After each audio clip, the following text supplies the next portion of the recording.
Bravo, c'est toi qui ouvres Shalom toujours. à toutes et à tous. On est très content de se retrouver avec Midrash et Yehuda Manitou et on va commencer le cours du Rav Ackerman. Bechavot. Toda Rabba, Baorti et Johan. Et on commence comme d'habitude. Le cours du mercredi est consacré à. Il est.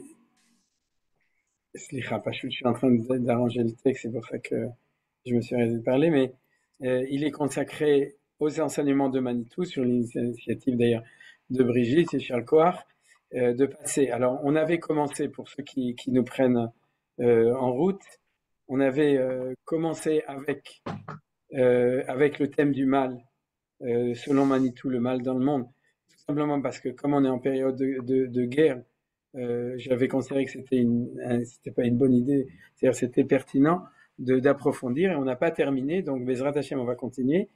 Mais comme à Hanouka, j'ai commencé avec un autre thème, et que j'ai repris à la source, c'est-à-dire, c'est vrai que le Maharal en parle dans le Ner Mitzvot Hanouka, il ne parle pas spécialement de Hanouka, et c'est vrai que l'interprétation de Manitou est extraordinaire, comme je vous avais dit. Ce qui m'avait impressionné moi, personnellement, parce que j'avais sans doute raté ça, c'est que ce que je connaissais du côté Manitou, et ce que je connaissais du côté Maharal, j'avais jamais vu que, en fait, les idées de Manitou, ils avaient réussi à les mettre à l'intérieur du Maharal, et bien entendu avec tout ce qu'il a rajouté, et c'est un petit peu l'esprit de ce qu'on fait maintenant, c'est de faire la synthèse entre les deux, et le sujet, le thème général, en fait, c'est pas, on a mieux, je l'ai envoyé sur c'est-à-dire quelqu'un a donné un très bon titre.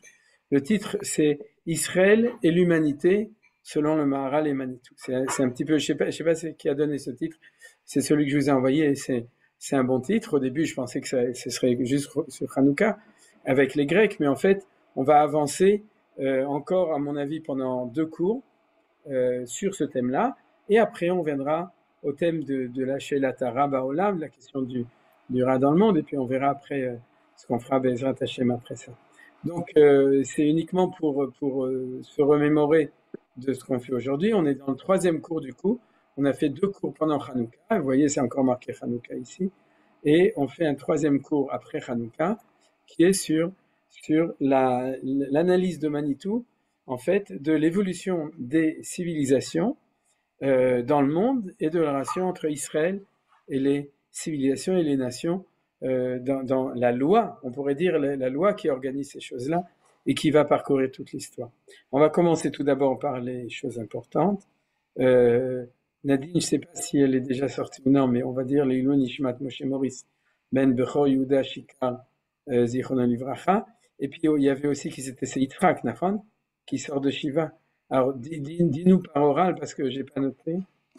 Leilon Nishmat.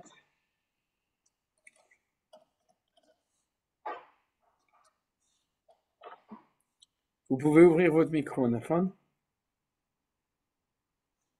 Mais je me souviens pas le nom.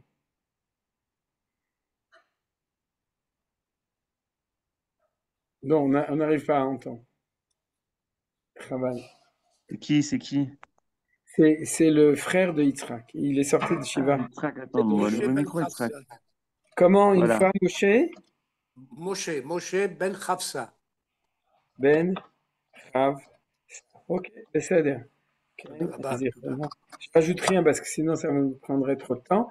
Alors, c'est-à-dire chez le Nishmatam, et aussi, comme on dit toujours, que ce soit une fila qui accompagne notre limoud, le Nitzachon Tzvaenu Tzva Haganah l'Israël, שנזכה להשמיד, להרוג ולאבד ולשבר את כל אויבינו, לגרש לצפוננו מארץ קודשנו, ולשוב ולכבוש ולהתנחל בכל חבלי נחלתנו, לשמירה על כל חיילים מכל צרה וצוקה ומכל פגרה, לרפואת הנפש ורפואת הגוף לכל הפצועים ולכל הנפגעים במלחמה, לפדיון כל החטופים והשבויים בעזה ברחמים גדולים ולשמירה עליהם ולנקמת דמם של כל החיילים הגיבורים שנפלו במלחמתנו ושל כל הנרצחים ובתוכם יוסף אבנר בן אלי ורחל דורן dont l'année c'était ce Shabbat dernier, Hachem Yikom Damam à tous et malheureusement à tous ceux qui sont tombés cette semaine, il y en a malheureusement beaucoup, que ce soit des civils dans le Shomron ou que ce soit des Chayelim dans Gaza.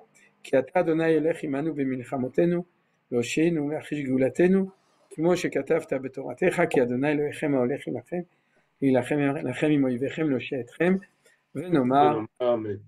אמן, בדיוק. Et donc maintenant, on va pouvoir continuer notre cours. Et la vérité, non, la vérité, c'est simplement que pour l'instant, j'ai pas tellement besoin du support du texte, donc comme ça, je vois plus de gens, vous êtes mode.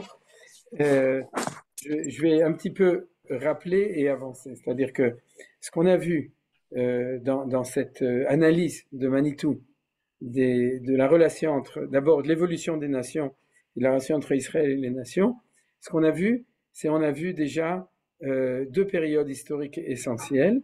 La première période, non, trois. Une préhistorique, c'est Tohu Vavohu v'chosher al pnei tehom, c'était le lien avec l'histoire du mal, vous vous souvenez? C'est-à-dire que c'est là qu'on voyait pour la première fois la présence des quatre empires et ensuite du Mashiach.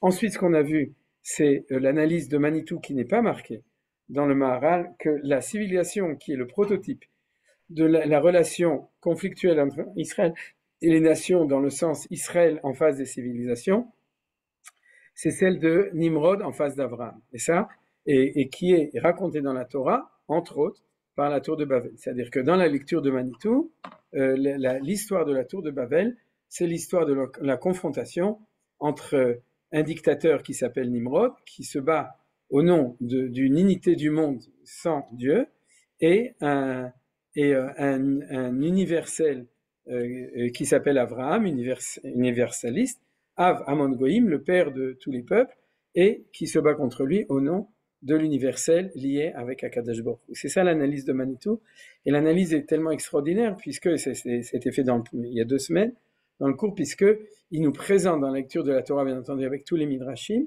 il va nous présenter la loi fondamentale de la relation entre la civilisation, l'évolution des civilisations et leur rencontre avec Israël, persécution, etc., etc.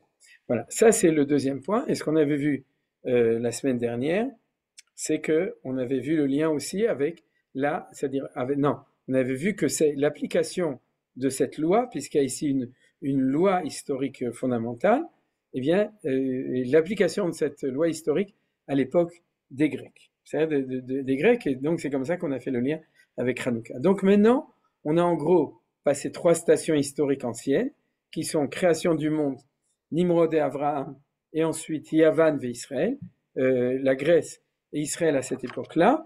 Il y en a d'autres entre-temps, comme par exemple l'histoire de Yosef. Yosef et l'Égypte, ça fait partie du même schéma de corrélation, mais on ne va pas en parler parce que, si vous voulez, quand j'ai prévu de faire le cours, je n'avais pas prévu de reprendre toutes les stations, j'avais plutôt prévu de prendre, en fait, pour vous dire maintenant ce qu'on va voir, c'est la civilisation occidentale ou les temps modernes actuels, et ensuite Ishmaël. Ishmaël, justement, Manitou en parlait dans ce cours sur Hanouka, et le Maharal en parle dans Ner Mitzvah, donc dans le livre de Hanouka, et comme on est en ce moment en conflit avec Ishmaël, j'espère que vous êtes au courant, et donc c'est le moment de parler de ça aussi. Donc Bezrat Hashem, ce sera le dernier sujet. Aujourd'hui, on va plutôt passer directement on pourrait dire à la civilisation universelle et la civilisation occidentale, ou plutôt universelle, c'est-à-dire les nations, toutes les nations dans notre temps moderne. On fait un saut sur toutes les civilisations qui étaient entre-temps, dont parle entre autres le Maharal, mais dont parle aussi Manitou tout le temps, puisque comme il a énoncé une loi, Manitou l'applique à chaque fois qu'il va analyser la période romaine, la période grecque, la période égyptienne, justement de Yosef, et ensuite la période quand on est en esclavage, et puis après Moshe Rabbeinu qui va nous sortir, Akadosh Baruch Hu bien entendu, mais c'est lui, et tout ça on n'en parlera pas maintenant. Donc, je vais reprendre, si vous voulez, le principe de base qui a été établi, et ce principe de base, et de nouveau, c'est le chidouche de Manitou, c'est que l'équation fondamentale qui explique tout, et de ce point de vue-là, c'est du génie, parce que trouver, le monde est complexe, vous le savez, mais tous les gens qui ont étudié les sciences savent qu'à une certaine question, il peut y avoir une équation fondamentale, l'attraction universelle, Einstein avec la relativité, etc. C'est quelque chose qui peut expliquer énormément de choses. Alors là, on a une équation de Manitou, et c'est quoi l'équation? C'est que le monde entier est à la recherche de l'unité des nations. C'est-à-dire, à part il y a une tension entre la volonté de chaque nation de se développer en elle-même, de même que chaque individu dans une nation. Mais il y a, en plus de ça, disons, il y a une loi en plus, qui est le rêve du monde entier, de l'universel humain, de retourner à une véritable unité de tous les hommes. Et d'où ce rêve provient? De la période qui a précédé le Maboul. Parce qu'avant le Maboul, il n'y avait pas de nation. Il y avait une humanité entière. Et comme je vous avais dit, de même que n'importe quel homme, même quelqu'un qui n'a jamais étudié la Torah, il a à l'intérieur de sa neshama et de même de sa mémoire collective, il se souvient du paradis perdu, du Gan Eden, et les gens rêvent de retourner au paradis. Alors, le paradis de l'universel, c'est de retourner à une harmonie de toutes les 70 nations. C'est que tout le monde, prolétaire de tous les pays, unissez-vous. Alors, on n'est pas obligé d'être prolétaire, c'est-à-dire on pourrait dire homme de tous les pays, unissez-vous, donnez-vous la main. Et ce rêve-là, c'est pas un rêve moderne, c'est ça qui est incroyable dans la pensée de Manitou, parce qu'on aurait tendance à dire que c'est un rêve qui est tout à fait moderne, qui n'existait pas dans la pensée ancienne, où les gens ils étaient jamais sortis de leur village ou de leur pays, ils pensaient pas à une pensée universelle. Eh bien, c'est faux. D'après Manitou, on pourrait dire, c'est originel à la condition humaine, puisque c'est l'histoire qui a précédé le déluge. C'est comme ça que l'homme se connaît en tant que société, et donc il rêve à ça. Et c'est à partir de là que va être donc analysée l'histoire des 4 empires dans le Maharal, et ensuite ce qui découle qu'on va analyser. Alors ça, c'est le grand chidouche de Manitou, c'est le premier chidouche énorme de Manitou. C'est qu'il y a un axe qui est le rêve de l'humanité à redevenir unifié, qui va animer énormément les mouvements essentiels des civilisations. Ça, c'est la première idée qui est importante. Et la deuxième, qui découle de la première, mais qui est aussi importante,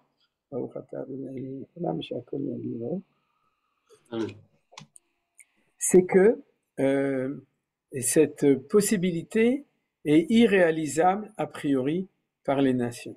Alors, je vous explique pourquoi. De nouveau, je reprends. C'est que chaque nation représente une manière d'être homme, un génie particulier, c'est-à-dire d'une nation, et bien qu'aujourd'hui il y a plus que 70 nations, comme dans la tradition, il y a 70 identités de nations fondamentales, donc on va toujours rester, on a parlé la semaine dernière, oui, dans le fait que il y a 70 manières d'être homme, et donc il y a 70 nations. Et maintenant, ce qui se passe, c'est que à chaque temps d'histoire, il va y avoir une de ces 70 facettes d'identité, un de ces 70 génies qui va sentir que sa manière d'être, c'est la manière qui donne le répondant au rêve universel, et il va réussir à le diffuser dans le monde. Et à ce moment-là, cette nation va devenir l'empire du temps. L'empire, ça veut dire l'universel, l'idée, on pourrait dire comme ça, l'idée d'universel de ce temps va être celle qui est véhiculée par une des 70 nations. Alors, s'il fallait attendre longtemps, on pourrait dire qu'il faudrait attendre soit que chacune des nations ait à proposer sa manière d'être pour que l'histoire se termine. Baruch Hashem, Kadosh Baruch Hu était gentil avec nous, et depuis la destruction du premier temple, il a dit qu'il se suffisait de 4 expériences comme ça, l'expérience babylonienne, l'expérience perse, l'expérience grecque et l'expérience de Édom de Rome. Et on est en plein, depuis 2000 ans, dans l'expérience de Rome. Mais il y a dans toutes ces choses-là, et de nouveau, Nimrod et l'histoire de la tour de Babel était le prototype de ça, il y a la proposition d'une des nations de proposer à ce que sa manière de réussir, on pourrait dire l'homme, il va proposer à l'humanité que ce soit celle qui va réussir à ramener l'unité universelle. Maintenant, ce que nous dit Manitou, c'est que ça ne va jamais réussir. C'est-à-dire que chaque fois qu'il y aura un essai, il y aura encore un essai, encore un essai, un essai. Par exemple, j'ai mentionné l'essai du communisme, qui était à déclarer une des propositions universelles, d'accord, de réussir l'universel par un projet communiste. C'est-à-dire, c'est quelque chose qui est obsessif. Et c'est le fait que ce soit obsessif chez l'homme, ça prouve que c'est obsessif chez l'homme de vouloir réaliser l'unité de l'humanité. C'est-à-dire ça fait partie des choses qui sont incontournables dans la dynamique de l'histoire humaine. Alors maintenant, qu'est-ce qui va se passer? C'est que dans la mesure où chacune des nations, quand il propose quelque chose, et ça c'est ce qu'on avait déjà vu dans l'analyse du premier cours, il propose une facette parmi les 70 facettes de l'identité, alors ce projet va commencer dans un projet idéal, un beau projet, il va toujours finir par se casser la figure, et on va voir d'après et pourquoi c'est comme ça, parce que au début c'est le projet à la mode, c'est-à-dire que le monde entier est en recherche d'un projet universel, va croire lui-même, il va croire que ce projet-là, c'est celui qui va donner la solution. En fin de compte, c'est un messianisme, vous comprenez? C'est-à-dire qu'ils sont à la recherche d'un messianisme, d'une unité du monde, il n'y aura plus de guerre, le Isagoy el Gol Cherev, Velo il Medu od Milchama, c'est-à-dire il n'y a plus de guerre, il y aura une harmonie totale, ouais, la paix maintenant, et le monde entier va adhérer a priori. C'est-à-dire il n'y aura pas une imposition, il y aura une recherche véritable par ce projet. Or, ça c'est le premier stade, c'est le stade de l'universel, et le deuxième stade, c'est le stade de l'impérialisme. Et c'est quoi l'impérialisme? C'est que lorsque chaque nation, en fin de compte, se rend compte qu'ils sont autre chose, c'est-à-dire que la France aux Français, les Anglais ou les Américains ou les Russes ne peuvent pas, ne leur donnent pas la nourriture qu'ils attendaient d'un universel, alors ils vont commencer à se rétracter et à dire non, mais nous on est Français, on n'est pas Russes, on n'est pas Américains, on est différents, et il y aura une force, on pourrait dire, d'inertie de cette universel, de celui qui le dirige. Une fois que tu as le pouvoir, tu veux garder le pouvoir. Je ne sais pas si vous connaissez ce principe, que des gens qui prennent le pouvoir essayent à tout prix de le garder. En Israël, ça n'existe pas, bien entendu, mais il n'y a que dans les autres pays. Mais on pourrait appeler ça une force d'inertie de ce projet universel. Et à ce moment-là, il va essayer de l'imposer. D'abord, il va l'imposer, et puis ça va pas se passer bien. Donc, on va passer on pourrait dire d'un universel à une dictature d'une certaine manière d'être qui va l'imposer. C'est ce qu'on appelle, j'ai oublié le mot, mais un totalitarisme. Voilà. C'est-à-dire que et dans le langage de Chachamim, c'est un impérialisme. C'est-à-dire l'impérialisme, c'est une dégradation de l'universel, d'une certaine idée. Ça devient imposé par cet impérialisme, et pire que ça, comme j'ai dit, un totalitarisme. Alors, Manitou disait qu'il n'y a jamais d'exception, ça se passe toujours comme ça. C'est-à-dire ça commence dans l'euphorie, et ça se finit de cette manière-là. Ça, c'est le deuxième point, et on avait vu à propos de la tour de Babel, c'est comme ça.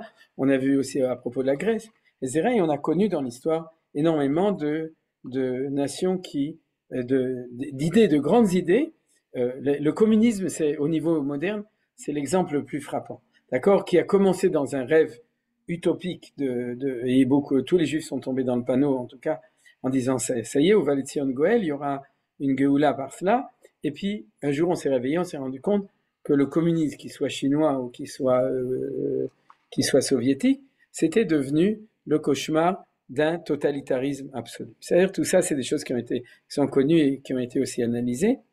Alors ça, c'est le deuxième point. Le troisième point, c'est que vous êtes en train de vous dire qu'on ne fait pas un cours sur l'économie politique universelle, c'est un cours de Torah, donc en quoi ça nous concerne cette chose-là? Alors, dans l'équation de Manitou, et c'est ça le troisième grand chidouche, c'est que nous, Israël, nous ne représentons pas une des 70 facettes. Nous représentons la face de l'unification des 70 panim. C'est-à-dire, c'est le yesod de la hardout, de la notion d'unification.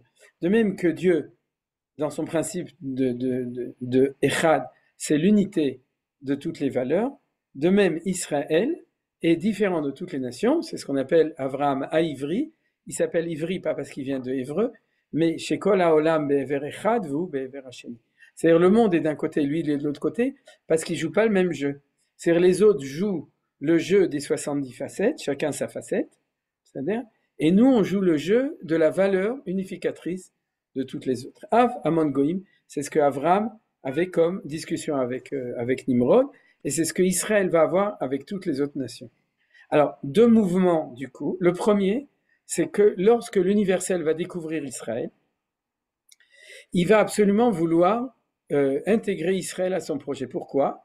Parce que si Israël intègre le projet universel d'une certaine facette, il donne son cachet que c'est pas une facette, mais c'est que c'est un véritable universel. Donc c'est pour ça que Jésus va s'adresser aux Hébreux, que Alexandre le Grand va s'adresser aux Hébreux, que Pharaon, on peut imaginer, s'est adressé aux Hébreux quand il rencontre Yaakov, il nous dans la paracha la semaine dernière, ou quand il rencontre Yosef. Quand il rencontre Yosef, c'est clair et net.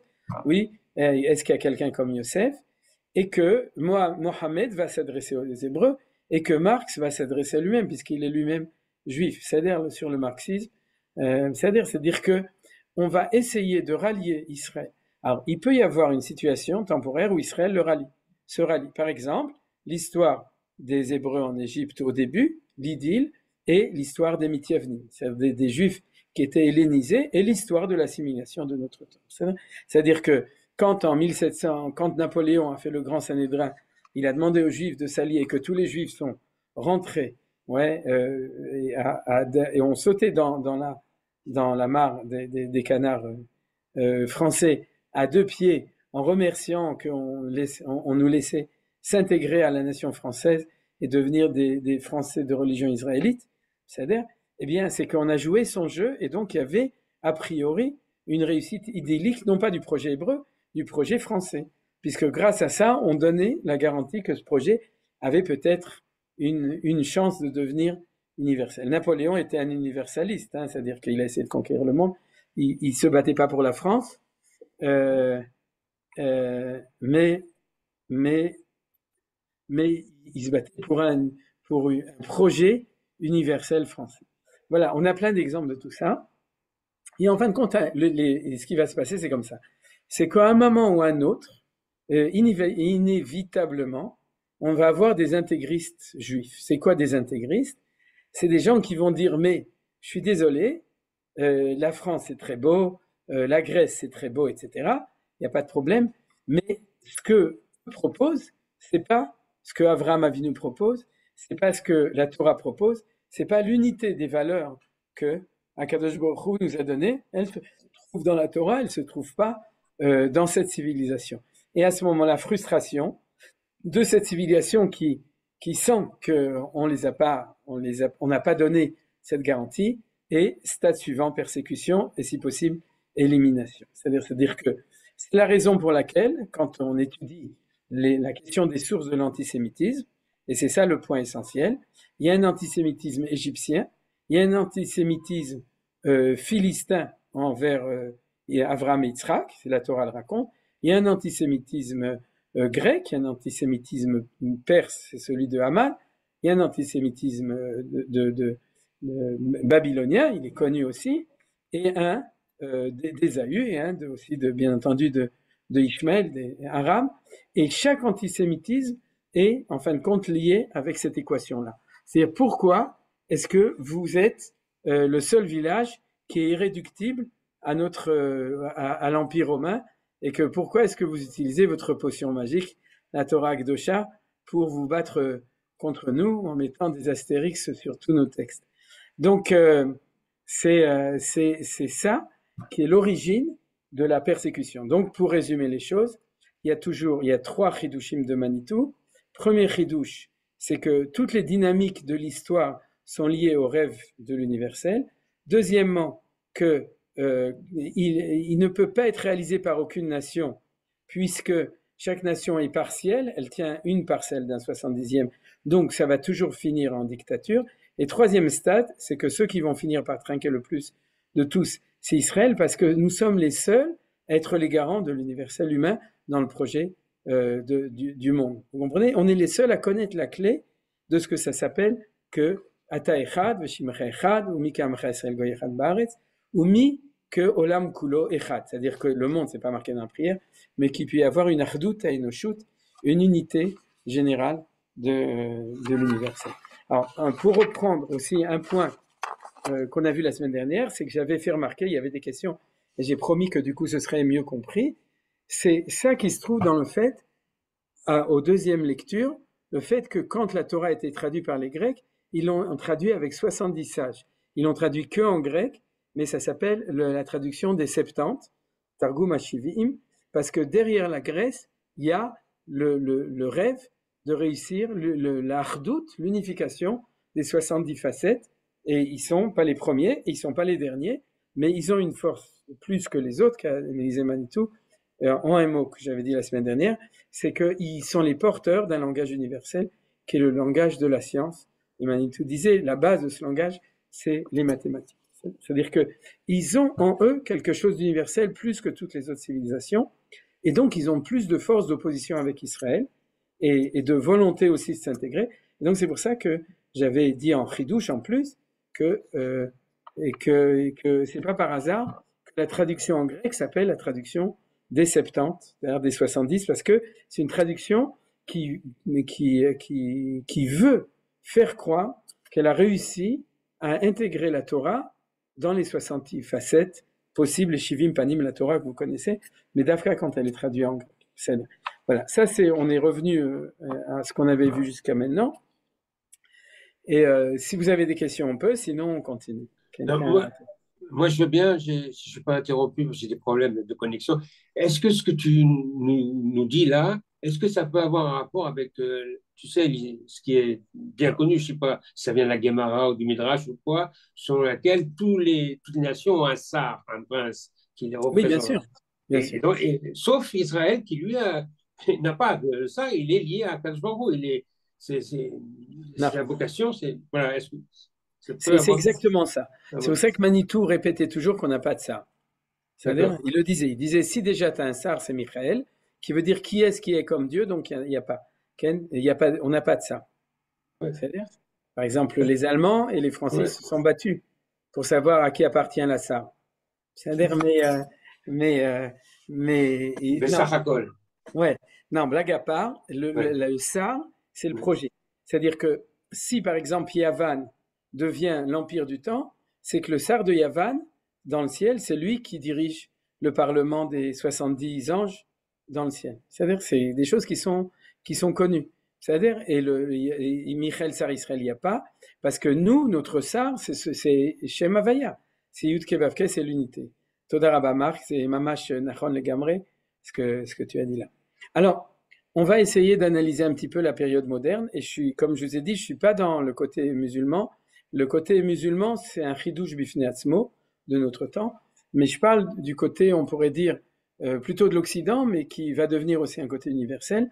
On a un premier chidouche qui est lié avec le retour d'Israël sur sa terre, à ce propos-là. C'est-à-dire que si vous faites la lecture, l'État d'Israël n'est pas encore, c'est-à-dire le principe unificateur du monde entier. Mais on a eu une apparition. C'est-à-dire qu'au même moment où Israël va apparaître, on a l'apparition d'organisations internationales qui vont représenter toutes les nations du monde. Tout d'abord, c'est la Société des Nations, la SDN, et ensuite ça va devenir l'ONU. Or, ils apparaissent au même moment que Shivat Zion. Et ça, comme on dit en hébreu, Zéomer Darsheni. C'est-à-dire ça m'interpelle et ça me demande de réfléchir à ça. Et ça veut dire quoi? C'est un bon signe. Ça veut dire que on est dans un temps où le retour d'Israël en Israël en tant que nation, et puisqu'on est une nation, on est en train, c'est pas on peut, on est en train de développer le principe de l'unité de toutes les nations, parce que quand on est en Chutz La'aretz, le nom de Dieu est Mechulal Bagoïm, il y a un Chilul Hashem, parce que on ne pourra jamais réussir cette unification si on n'est pas une nation, puisque c'est pas une question de réunir 70 personnes, il faut réunir 70 nations. Donc, il faut deux mouvements. Premier mouvement, retour d'Israël, résurrection d'Israël en tant que nation. Et deuxième mouvement, que les nations fassent un effort pour s'unifier entre eux.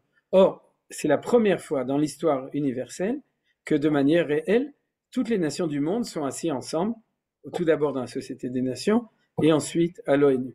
C'est vrai qu'on n'aime pas l'ONU, et je vais vous expliquer pourquoi on ne l'aime pas. C'est-à-dire, qu'est-ce qui leur est arrivé dans la lecture de Manitou. Alors, ce que je vous dis ici, je ne l'ai pas entendu de Manitou. C'est une continuation de l'analyse. J'imagine que j'ai pas tout entendu de Manitou et j'ai pas tout enregistré même. Ouais, je dis toujours, j'aurais bien aimé être un Manitouphone, mais j'ai pas réussi. Et donc, mais voilà, Tov. Donc, le Maaseh, mais dans l'analyse générale, Akol le Tova. C'est-à-dire, ça veut dire quoi, Akol le Tova? Si vous parlez de Siman et Géoula, d'après ce qu'on est en train d'étudier, l'ONU, Siman de Géoula. Alors, vous savez déjà que je vais dire d'autres choses dans 2 minutes parce que vous êtes en train de penser comment il peut dire ça, alors que c'est tous des. Bref, l'ONU, c'est aujourd'hui une des organisations les plus antisémites du monde, de manière autant dans la parole que dans les actes. Donc, comment est-ce que je peux dire ça? Alors, il faut se souvenir que tout ça, c'est vrai pour chaque chose. Il y a des kélim qui sont bien, mais éventuellement, on peut mettre de la saleté à l'intérieur du cli jusqu'à ce que les choses ils avancent. Mais le fait que le cli existe, c'est déjà quelque chose. Et souvenez-vous qu'il y a aussi des gens qui disent qu'en Israël, tout n'est pas parfait. Ouais, moi, je sais pas qui c'est, mais il y en a qui disent ça. Mais c'est vrai. C'est-à-dire que le cli existe. C'est ce que Rav Kook appelait Yesod qui c'est Hashem Ba'olam. C'est-à-dire que l'État d'Israël, c'est le Yesod du trône de Dieu dans le monde, c'est-à-dire une assise possible. Et je dirais que l'ONU, c'est Yesod qui c'est Shivim Umod Ba'olam. C'est-à-dire c'est le cli qui a construit le trône des 70 nations dans le monde. Donc c'est quelque chose qui est important. Et comme on le voit, c'est que de notre temps que le projet messianique universel va réussir. Donc c'est que de notre temps que grâce aux communications, grâce à énormément de choses qui étaient impossibles avant, c'est-à-dire on a un universel qui est véritablement, parce que les gens savent que quand on parlait des empires, par exemple l'empire grec ou l'empire perse c'était 127 provinces. Alors c'était grand pour l'époque, mais les Chinois n'y étaient pas, les Américains n'y étaient pas, les Indiens d'Amérique n'y étaient pas, même l'Afrique au-delà du Sahara n'y était pas non plus. C'est-à-dire on ne peut pas dire que c'était un universel vraiment global, alors que le chidouche de l'ONU, c'est que c'est un véritable universel global. Même la Micronésie, je crois, elle a un siège à l'ONU, comme tout le monde. Donc, c'est vraiment... Alors, au niveau messianique, comme je dis, donc il y a quelque chose. Alors, la Sheila, elle est comme ça. C'est que, est-ce que c'est... Pourquoi ça ne réussit pas? C'est-à-dire, en fait, pourquoi ça ne réussit pas? Alors ça, la réponse, dans l'analyse générale des choses, c'est que c'est là qu'on vient exactement à l'histoire de Nimrod par rapport à Israël. C'est-à-dire par rapport à Abraham. C'est-à-dire que est-ce que tu t'unifies pour prendre le Shem Hashem Ba'olam, c'est-à-dire pour reconnaître le nom de l'unification, ou tu t'unifies pour combattre contre le Shem Hashem Ba'olam, ce qu'on appelle Vena'ase lanu Shem. On va se faire un Shem contre Hashem. C'est l'antichémie du Shem. C'est-à-dire, c'est ce qui est marqué dans Migdal Bavel. Or, dans la volonté des nations, c'est toujours la même chose. Ils veulent quelque chose, mais est-ce qu'ils sont capables de le faire? Là où ça a avancé, c'est que c'est plus la proposition d'une nation, l'ONU, c'est la proposition des 70 nations de faire quelque chose. Mais non, si jamais ils étaient Zakaïm, s'ils étaient méritants, alors ils travailleraient avec nous et le Mashiach est arrivé. C'est-à-dire, il faut croire qu'à un moment ça va marcher puisque les Kélim existent. Et on a un représentant à l'ONU, d'ailleurs c'était Bibi à un certain moment, il paraît qu'il parlait très bien à l'ONU, mais en tout cas, le Kéli existe. Qu'est-ce qui se passe? Quelle est la réaction? C'est qu'on a la même réaction, c'est-à-dire on a une idéologie qui est beaucoup plus haute, puisque c'est celle du Yichud Amidot, de l'unité des 70, mais comme on est sonné Israël, c'est-à-dire qu'on ne veut pas le faire avec Israël, alors c'est l'endroit central où va s'exprimer l'antisémitisme contre Israël. Or, jusqu'à maintenant, chaque État, c'est-à-dire quand il devenait universaliste, son antisémitisme, c'est par rapport aux Juifs, mais là, il va être par rapport à l'État juif. C'est l'antisionisme égale antisémitisme. C'est-à-dire, il y a ici un constat d'une possibilité, d'une opportunité qui, pour l'instant, ne marche pas encore. C'est-à-dire que ça va marcher, Bezrat Hashem. Peut-être que pour que ça marche, et à mon avis, si vous voulez mon avis, il va falloir une chose, c'est que l'ONU déménage de New York à Yerushalayim. C'est-à-dire qu'il y a encore une Giva à Jérusalem sur laquelle on peut le construire, et ça va arriver, c'est comme ça. C'est marqué dans les prophéties. C'est-à-dire que si on veut que ce soit le temps messianique, il faut qu'ils acceptent que la Safa Achat, le langage unificateur de tout le monde, ce soit le Lachon HaKodesh, ce sera l'hébreu. Donc, on parlera hébreu à l'ONU, et ce sera traduit simultanément dans les 70 Shivim Lachon, mais c'est comme ça que ce sera possible. Donc, c'est pas encore arrivé, mais ce qui est absolument incroyable de ce point de vue-là, c'est que ce qu'on voit dans les Hadashot, c'est-à-dire le Beddin de Lahé, d'accord, parce qu'il nous est, c'est pour ça que ça s'appelle comme ça, ouais. Et l'UNESCO, l'ONU de manière générale, le UNRWA, d'accord, vous connaissez le UNRWA, c'est-à-dire c'est tout ça, c'est des organismes, on a l'impression qu'ils ne vivent que pour se battre contre Am Israël, et on se dit mais pourquoi? Qu'est-ce qu'on a fait? Comme se demandaient les pauvres juifs avant la Shoah, mais pourtant j'étais un bon Allemand, j'étais un bon Français, pourquoi ça nous arrive? Et les Israéliens, les pauvres, ils se posent la même question. Mais pourtant on est un tellement beau pays, on aime tout le monde, on protège même nos ennemis, etc. Pourquoi tout le monde nous haït? Et pourquoi est-ce qu'on a été jugé cette année au Bet Mishpat Merkazi de La Haye? C'est-à-dire, alors la réponse que Manitou vous dira, c'est parce que vous êtes encore en retard d'une guerre. Vous pensiez qu'il y avait un antisémitisme et qu'il n'y a pas d'antisionisme. C'est-à-dire, vous ne pensez pas que si les nations s'unissent, ils vont nous aimer en tant que nation. Ce qu'avait dit Herzl. D'accord, il avait dit Herzl, les persécutions finiront lorsque nous serons un peuple, Am que Cholamim. Bon, il n'avait pas dit Am Israël, il avait dit Am que Cholamim, un peuple comme toutes les nations. Mais dans le fond, c'est ce qui se passe, c'est exactement ça. C'est qu'on a une nouvelle équation inédite, c'est que on a les 70 facettes universelles qui se révèlent être, qui essayent de se reconnaître comme existants à condition que ce soit contre Israël, c'est-à-dire ce qu'on appelle l'antisionisme qui sort de ces endroits-là. Donc, premièrement, il ne faut pas s'en étonner, il faut savoir l'analyser. Deuxièmement, il y a quelqu'un qui dit que Gilad Erdan le réplique systématiquement, Zénachon, il faut encore mieux, et Baruch Hashem, qu'on a notre voix à nous, mais Besofo Shel Davar, il faut savoir que dans l'équilibre des choses, c'est-à-dire, la solution Bezrat Hashem messianique, c'est lorsque aussi Israël tiendra un langage de Av Amon Goïm. C'est-à-dire qu'on tiendra le langage que nous ne sommes pas un parmi ceux-là, mais nous sommes avec vous pour vous expliquer au nom de Shem Hashem, Shem Havaya, le principe de votre unification à tous. Et plus on sera capable de le dire, et plus ils pourront l'entendre Bezrat Hashem, et plus, à condition qu'ils veulent l'entendre, il faut aussi qu'ils veulent l'entendre et que nous on puisse le dire, et à ce moment-là, à un moment ou un autre, on ne sait pas quand est-ce que ça va arriver, mais en tout cas, cette chose-là, elle va pouvoir arriver Bezrat Hashem. Ça, c'était un premier point d'analyse, on pourrait dire, de la projection de l'analyse de Manitou sur les instances internationales et le fait qu'il y a quelque chose comme ça. Alors, le deuxième point que je voudrais analyser, c'est le pluralisme. Ouais, il y a l'universalisme de l'ONU et puis le pluralisme.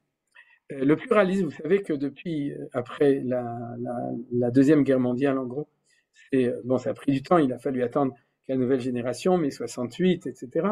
Mais c'est l'idéologie qui est sortie en fin de compte, des traumatismes de la Première Guerre mondiale, Deuxième Guerre mondiale, comme ce qu'on a analysé dans le texte de Orot HaMilchama du Rav Kook. C'est-à-dire que, en fait, comment on explique cela? C'est que le monde s'est réveillé, et je ne parle pas de la Shoah en tant que Shoah, je parle de ce qu'on avait vu dans l'analyse de Orot HaMilchama, des lumières de la guerre de Rav Kook, quand il parlait de la Première Guerre mondiale, on avait pu le projeter dans l'horreur de la Deuxième Guerre mondiale décuplée, c'est que le monde s'est réveillé un jour en se rendant compte que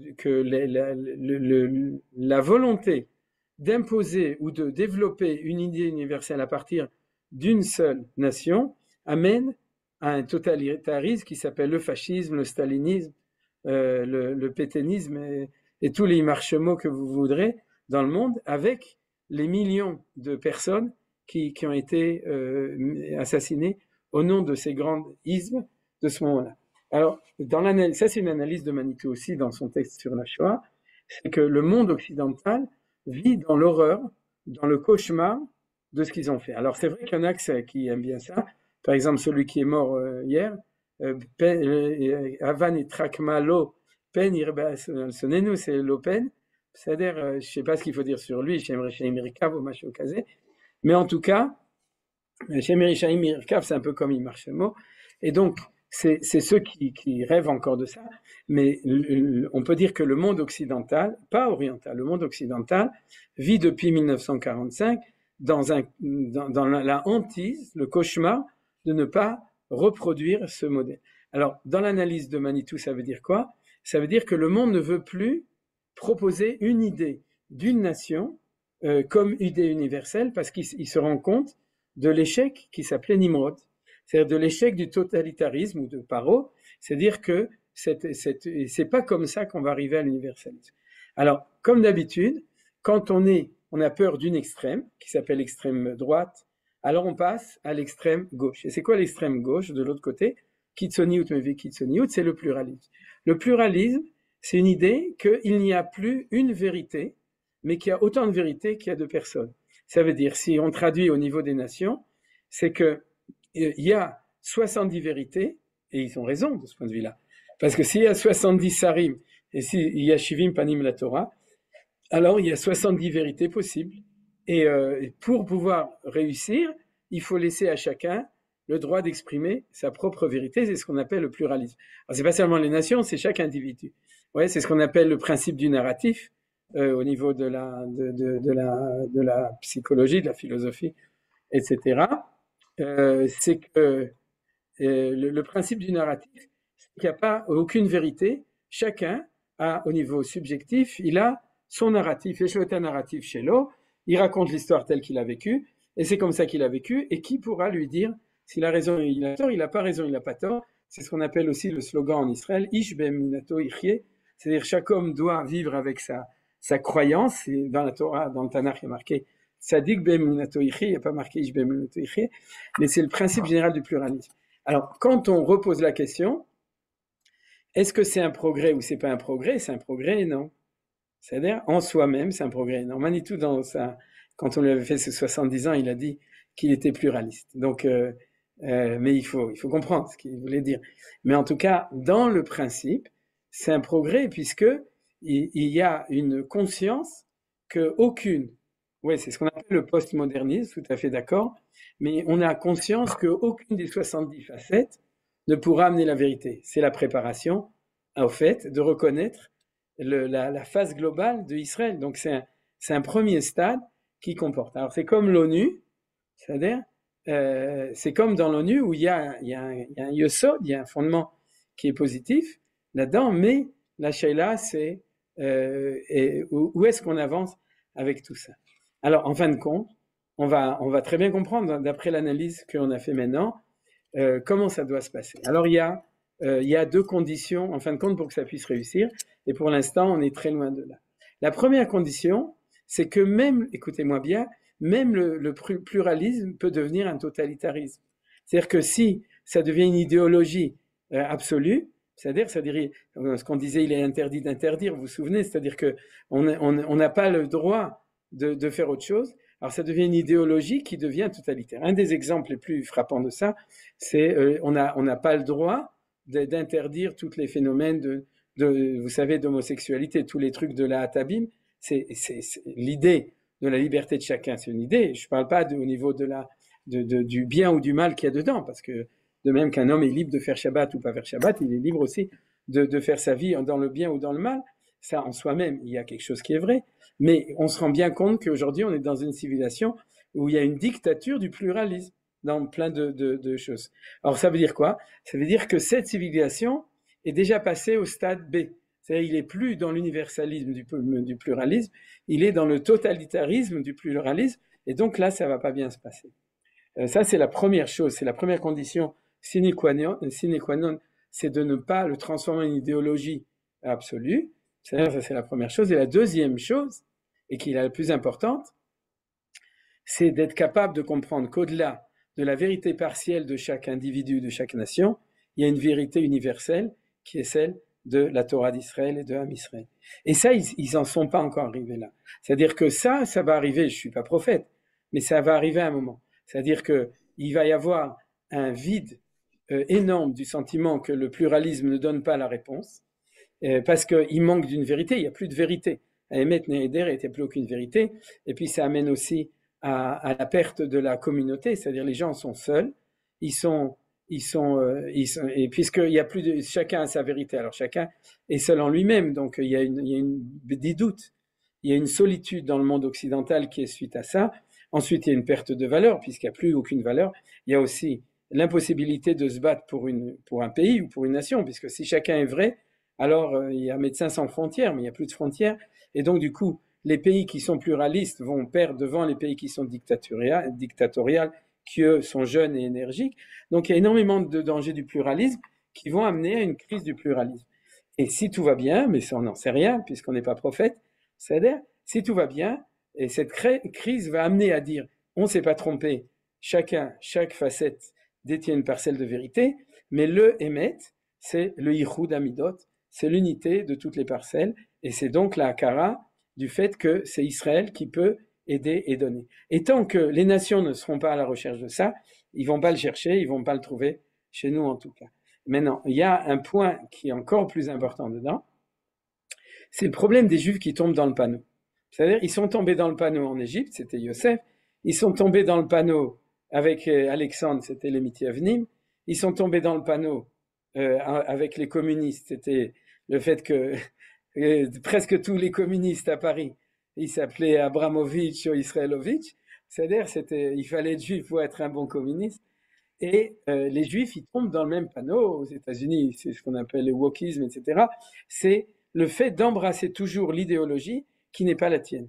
C'est-à-dire qu'au lieu de donner aux autres ce que les autres te demandent d'être en tant qu'Israël, tu leur donnes, en fin de compte, tu leur donnes rien parce que ils sont frustrés du fait que tu leur donnes que ce qu'ils ont et tu es comme eux et donc tu ne leur apportes pas.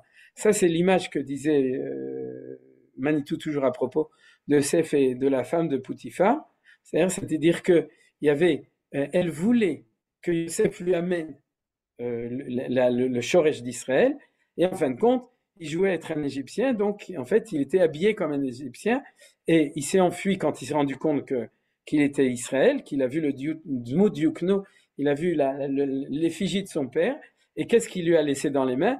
Il lui a laissé son habit. C'est pour ça qu'à Pessah, on dit des habits Naba, Bitrezuz. Ouais, c'est-à-dire que parce qu'il lui a laissé son habit dans la main, et son habit, c'est son déguisement d'Égyptien.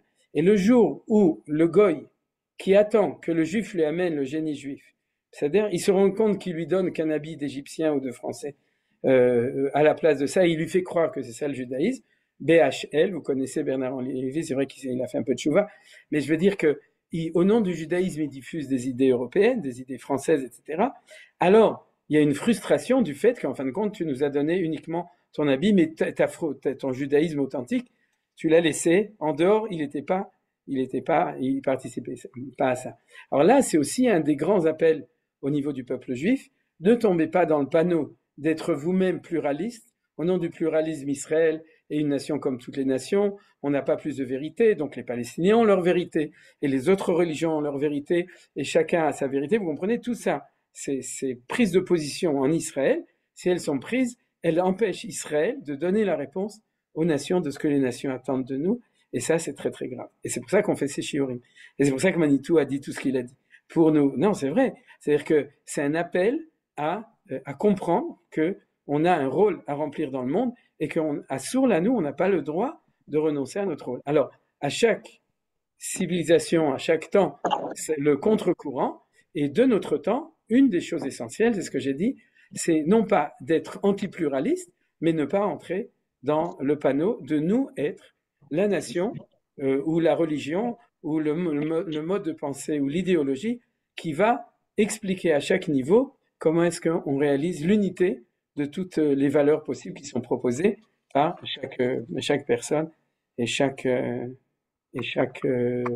système. Alors, je vais rouvrir puisque le texte aujourd'hui, on n'a pas beaucoup lu, on a beaucoup parlé. En tout cas, moi, j'ai beaucoup parlé. Pas vous, mais je vais juste lire quelques lignes pour voir ça, pour terminer cette chose. C'est que tout d'abord, quelque chose de très intéressant que j'ai vu dans la paracha de la semaine dernière et qui confirme tout à fait ça. Regardez. Tout d'abord, le texte de la Torah à propos d'Israël qui descend en Égypte. Il y a marqué comme ça, Kol hanefesh, abal Yaakov Mitzrayma, Yotze Yericho, Milvan Nesheb Bnei Yaakov, Kol nefesh shishim veshesh, et pasuk d'après, Uvnei Yosef, Asher Yuladlo Bemitzrayim, Nefesh Naim, Kol hanefesh le Bet Yaakov, Abba Mitzrayim Shivim.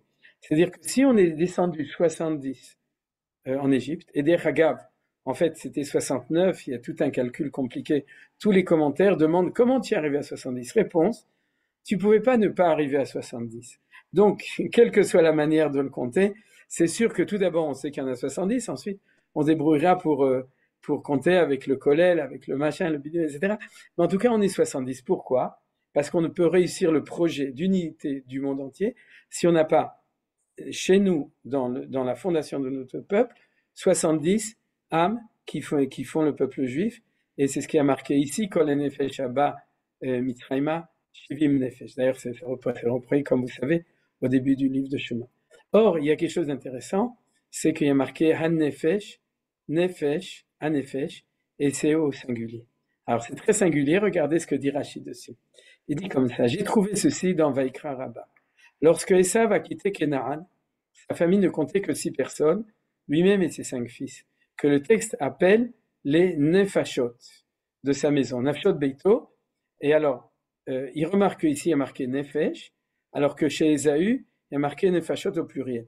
Alors, s'ils étaient 3 fois plus que nous, on aurait compris.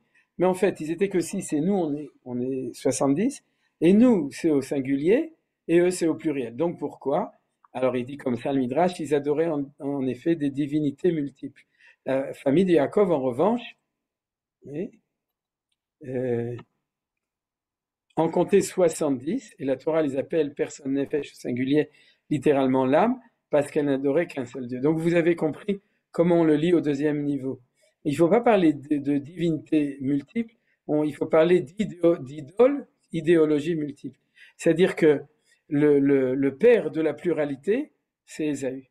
C'est la civilisation d'Ésaü qui va engendrer les Nefashot, le pluriel des Nefashot, parce que ce qu'il va reconnaître comme idéal, en fin de compte, le plus grand, c'est la liberté, l'égalité, la fraternité et la possibilité de donner à chacun la possibilité de construire sa propre divinité, sa propre idole.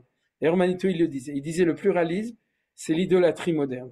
C'est-à-dire que c'est la même chose, sauf qu'on a enlevé Dieu, on met l'homme ou la nature à la place. C'est-à-dire, il ne parlait pas du pluralisme, il parlait de la manière de la nature, c'est de croire que la nature fait bien les choses.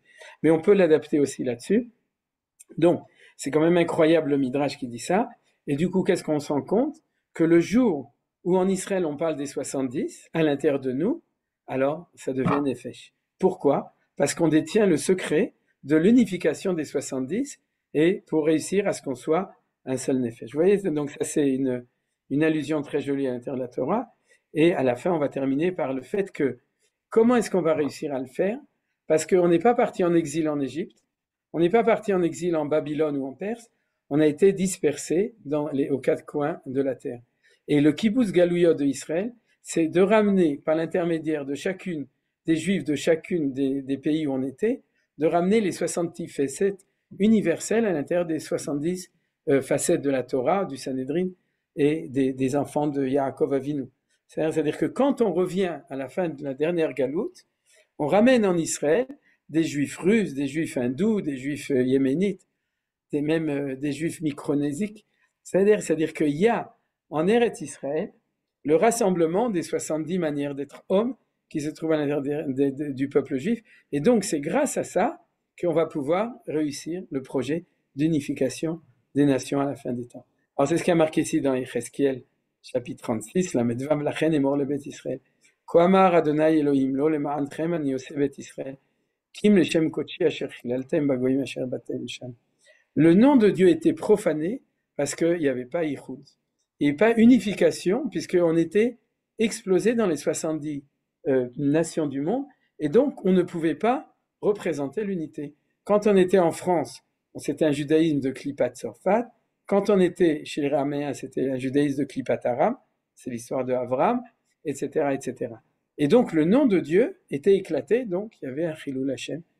Avec Idashti et Shmi Agadol Amechulal Bagoyim Asher Chilaltem Betocham, וידוע הגויים כי אני אדוני נאום אדוני אלוהים ביקדשי בכם לעיני. C'est-à-dire que lorsque je vais vous ramener, alors il y aura Kiddush Hashem, parce que les goïms verront en nous, à l'intérieur d'Israël, Shem Havaya, parce qu'ils vont voir en nous la lumière du Kibbutz Galouyot, du rassemblement des 70 facettes et de l'unification possible des 70 facettes à la Knesset. ולקחתי הוא על ארמי, ולקחתי אתכם מן הגויים, וקיבצתי אתכם מכל הארצות, והבאתי אתכם אל אדמתכם. Bon, après, וידעתם כי אני השם, etc. Mais je me suis arrêté là dans les psukim. C'est-à-dire, c'est par le kibbutz galouyot. Vous voyez, kibbutz etrem mikol ha'aratzot. Pas d'Égypte ou de Babylone, mais kibbutz etrem mikol ha'aratzot, c'est-à-dire, et mikol hagoyim, c'est par le fait que vous serez rassemblés de tous les pays et de toutes les nations, ouais, min hagoyim et min ha'aratzot, et que vous reviendrez sur votre terre, votre sol en Eretz Israël, que ce sera la fin du Chilul Hashem Bagoyim. Donc vous voyez que c'est marqué assez clairement dans la prophétie de Yecheskel que Bezrat Hashem, on est en train de faire ce qu'il faut, il faut juste un petit peu accélérer si c'est possible. Tov, Yala, Zéo, vous avez des questions?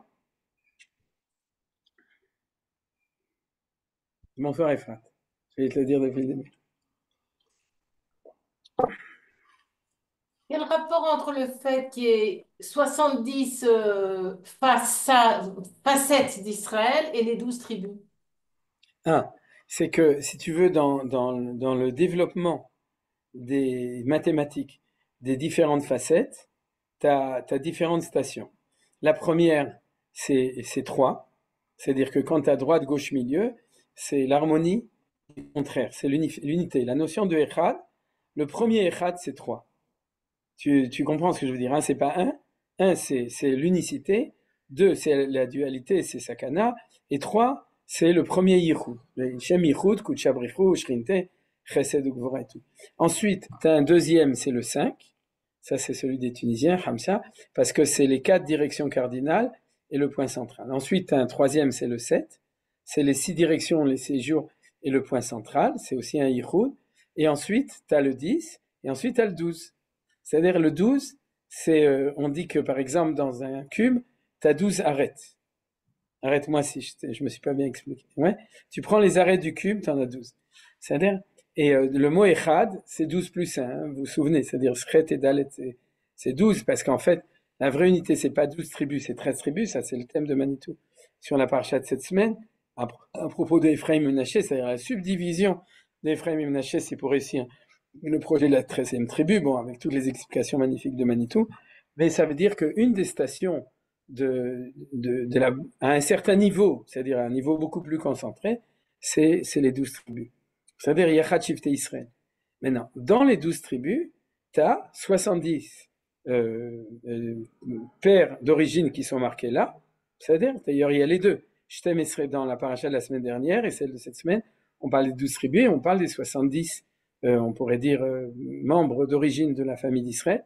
Il y a les deux, parce que 70 c'est encore une valeur, et du coup, quand on parle de 70, la Torah aussi, elle a des 70 facettes, Shivim Panim, plus un Panim qui est Torah Hashem Temima, qui intègre tout, et après le suivant, il y en a sûrement d'autres, le suivant d'après le Maharal, c'est 600 000. C'est-à-dire quand il dit que si on était 600 000 Neshamot, il dit c'est un secret qui a 600 000 facettes humaines possibles qui sont... Non. Et puis, il doit y en avoir aussi après que je ne connais pas. C'est-à-dire, je t'ai répondu? Oui, Toda. Non, Toda Rabba. C'est-à-dire. Encore? יש עוד שאלה?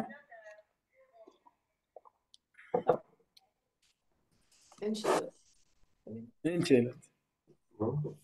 תודה רבה מכם. תודה רבה. Ok, alors Shabbat Shalom. Shabbat Shalom. תודה רבה. Et on se retrouve Bezrat Hashem. Merci beaucoup. Shabbat Shalom. Et Shabbat Merci Shalom, beaucoup. Bsorot Tovot, Besimcha Rabba. Excellent. Et Tzomkal. Ah oui, c'est vrai. Ah, c'est long, Merci. c'est long, oui, c'est long. Tzomkal. Vendredi, Tzomkal, n'oubliez pas que on jeûne un peu. C'est-à-dire, Tov. Oui, on jeûne beaucoup. Tov, yalla. Shalom תודה לכולם. רבה. שבת שלום.